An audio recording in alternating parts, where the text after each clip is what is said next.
Imagine un instant. Tu es debout au cœur du désert, sous un soleil écrasant. L'air tremble au-dessus du sable brûlant. La chaleur dépasse les 45 degrés. Chaque respiration semble sécher ta gorge.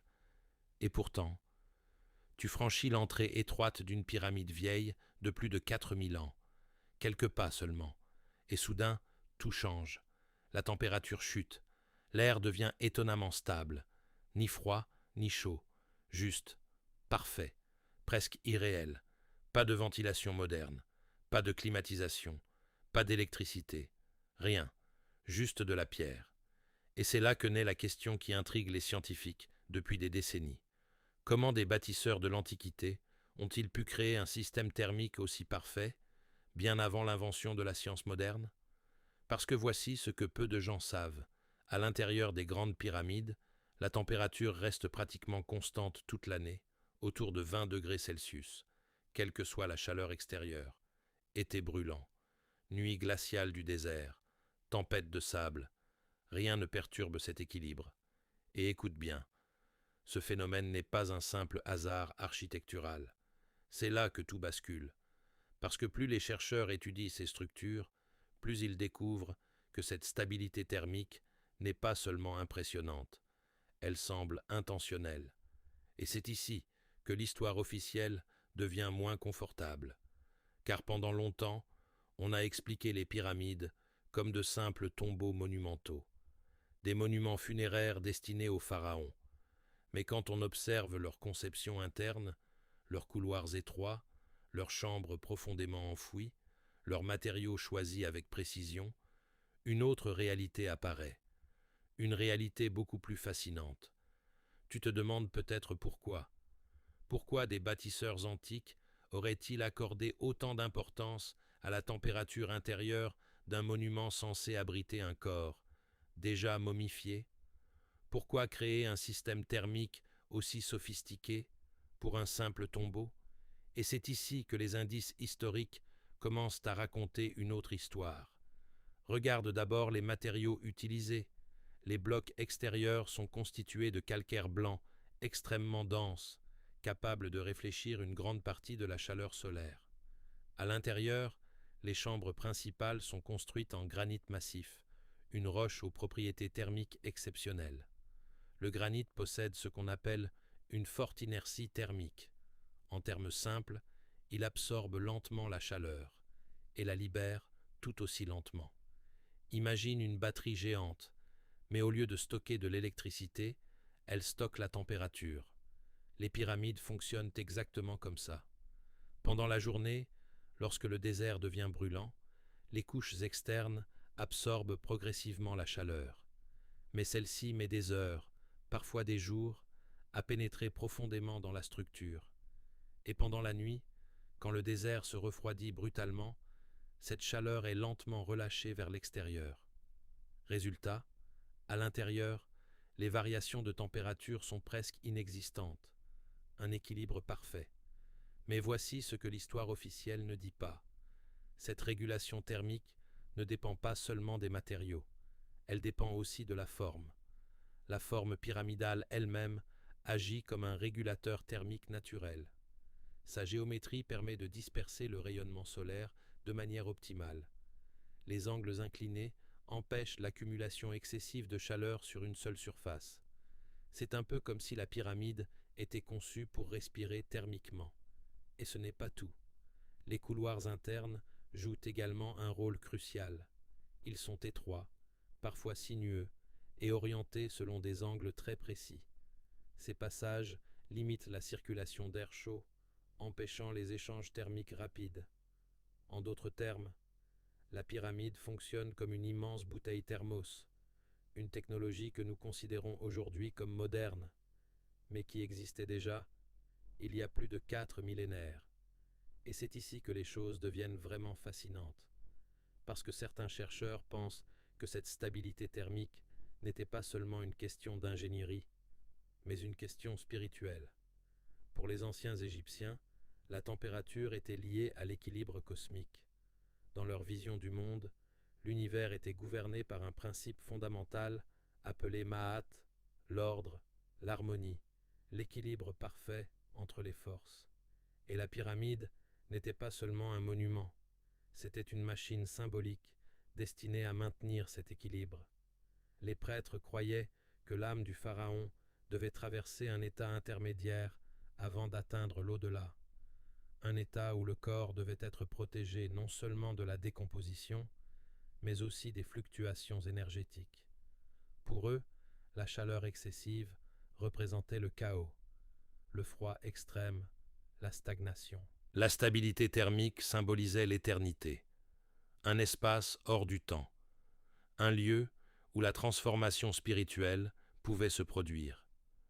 Tu vois maintenant pourquoi cette température parfaite était essentielle.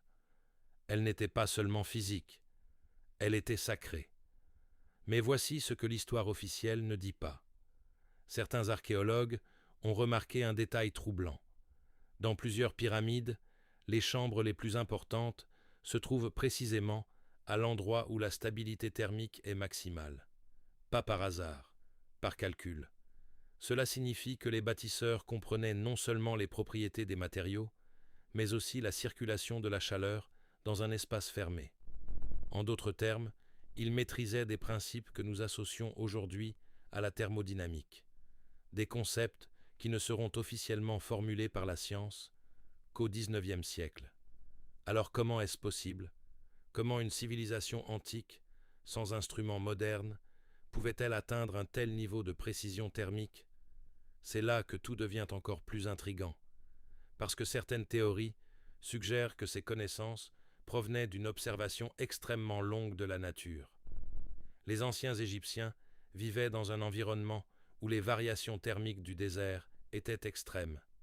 La stabilité thermique symbolisait l'éternité, un espace hors du temps, un lieu où la transformation spirituelle pouvait se produire.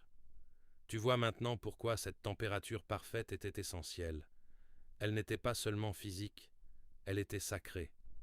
Mais voici ce que l'histoire officielle ne dit pas. Certains archéologues ont remarqué un détail troublant.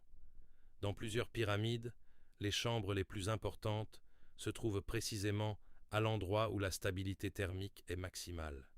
Pas par hasard, par calcul.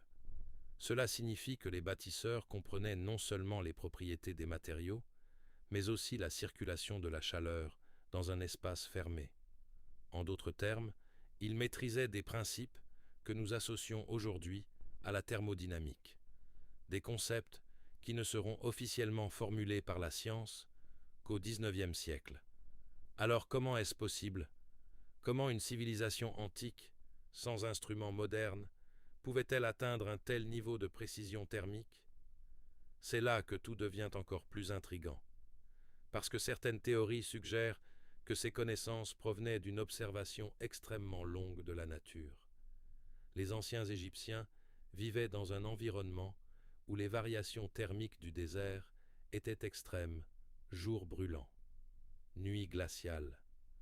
Survivre dans cet environnement exigeait une compréhension intuitive de la chaleur, des vents, des matériaux et de l'orientation solaire. Ils ont observé comment certaines grottes naturelles restaient fraîches malgré la chaleur extérieure, comment certaines pierres accumulaient la chaleur plus que d'autres, comment l'ombre, l'air et la masse pouvaient influencer la température, et ils ont transformé ces observations en architecture. C'est un peu comme si, au lieu d'inventer la climatisation, ils avaient appris à imiter les mécanismes thermiques de la nature elle-même. Et c'est précisément cette approche qui fascine les ingénieurs modernes aujourd'hui, car ce que les pyramides démontrent, c'est une maîtrise parfaite de ce qu'on appelle aujourd'hui l'architecture bioclimatique, une discipline moderne qui vise à construire des bâtiments capables de réguler naturellement leur température sans énergie artificielle. Des principes que nous redécouvrons seulement maintenant, face aux défis du changement climatique. Mais voici ce que l'histoire officielle ne dit pas. C'est un peu comme si, au lieu d'inventer la climatisation, ils avaient appris à imiter les mécanismes thermiques de la nature elle-même. Et c'est précisément cette approche qui fascine les ingénieurs modernes aujourd'hui, car ce que les pyramides démontrent, c'est une maîtrise parfaite de ce qu'on appelle aujourd'hui l'architecture bioclimatique. une discipline moderne qui vise à construire des bâtiments capables de réguler naturellement leur température sans énergie artificielle. Des principes que nous redécouvrons seulement maintenant face aux défis du changement climatique. Mais voici ce que l'histoire officielle ne dit pas. Certaines mesures thermiques réalisées récemment ont révélé des anomalies surprenantes. Dans certaines chambres profondes, la température varie encore moins que ce que les modèles scientifiques prédisaient, comme si des facteurs supplémentaires étaient en jeu, des facteurs que nous ne comprenons pas encore totalement. Certains chercheurs évoquent l'influence de l'humidité interne des pierres, d'autres parlent d'un phénomène lié aux microcirculations d'air invisibles, et certains vont encore plus loin. Ils suggèrent que la disposition interne des pyramides pourrait créer un champ thermique stable, comparable à une cavité résonante, une sorte d'équilibre énergétique autorégulé, une hypothèse encore débattue, mais qui soulève une question vertigineuse. Et si les pyramides n'étaient pas seulement des monuments, mais des structures conçues pour interagir avec les forces naturelles de la Terre elle-même, des structures capables de canaliser l'énergie thermique, comme un instrument géant accordé avec le désert. Écoute bien, car c'est ici que tout prend une dimension encore plus profonde.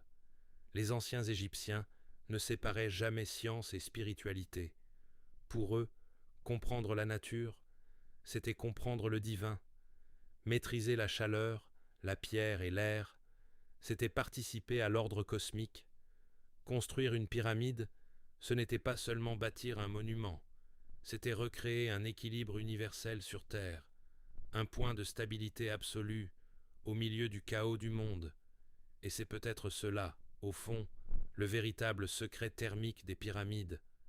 Pas seulement une prouesse technique, mais une vision du monde où l'architecture, la science et la spiritualité ne faisaient qu'un. Aujourd'hui, face aux défis énergétiques modernes, certains ingénieurs se tournent à nouveau vers ces structures antiques. Ils étudient leurs propriétés thermiques pour concevoir des bâtiments capables de rester frais sans climatisation.